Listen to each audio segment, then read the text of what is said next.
Thanks once again, Mr. Chairman, and I concur with Ranking Member. Great job in your maiden voyage as chairman of this subcommittee, and I'm honored to serve with you on this subcommittee.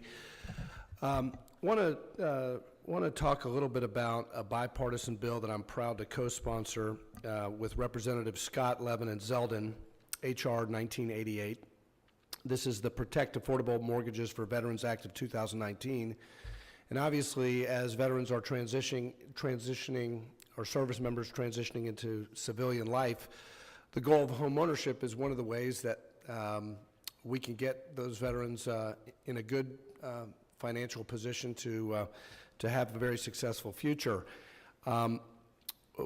This legislation would provide a technical correction for about 2,500 VA guaranteed home loans that are currently ineligible for Ginnie Mae pooling due to a seasoning requirement issue that I think you're aware of. I think we can all agree that if there is a problem that Congress created, and I was part of authoring the legislation S-2155 and some of the provisions in that from the last Congress, but when we create a problem inadvertently, we obviously need to fix it, and H.R. 1988 will do that.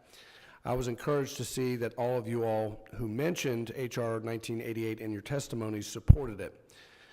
This is open to any of you all. Can you speak to the benefit of VA-backed home loans and the liquidity that is provided by Ginnie Mae with these VA-backed home loans, and what that means for our veteran families?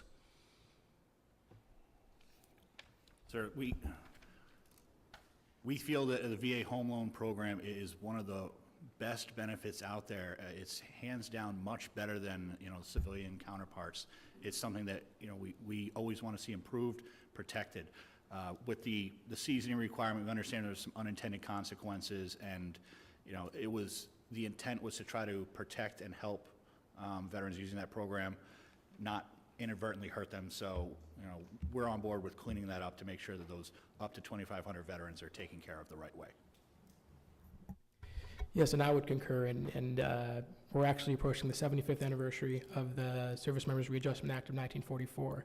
The first home loan was actually bought in a suburb in, I think, Northwest DC, and I believe VBA is actually looking at putting a plaque there to commemorate it. So there's a storied history of success. It's the VA home loans that really created the middle class, more so perhaps even arguably than the education component, because we saw these vast suburban tracts develop. And while the fixes are necessary, we've been very encouraged, and that is a fast humming program, and it's great to see that and you're focused on it. So I have to say I concur with all that they've said. We agree the technical fix will create, it'll fix it so that it's better for veterans, better for Ginnie Mae, better for lenders, so that there's no concerns about VA-backed loans. It's a great opportunity for veterans to buy home loans, in many cases with a zero down payment, and is a really great way for them to make an investment in their future.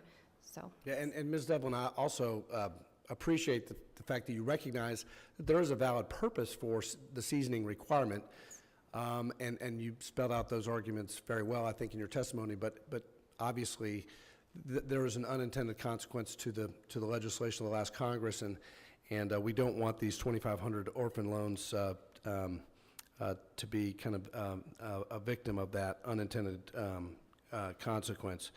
What would happen, Ms. Devlin, if to these particular veterans, if those 2,500 orphan loans were not fixed by this technical correction? Well, I think the potential, right, exists that any of these lenders could suffer consequences which could then affect the veterans. I don't believe that the veterans in particular are in any danger absent the lenders having any issues. But I think the technical fix is important because it doesn't create the potential for future lending opportunities the doors to be closed on veterans because of the potential risk. And the loan seasoning is an important protection too, because we don't want veterans to just be, I'll say, targeted for immediate and quick refinancing when that may not be in their best interest.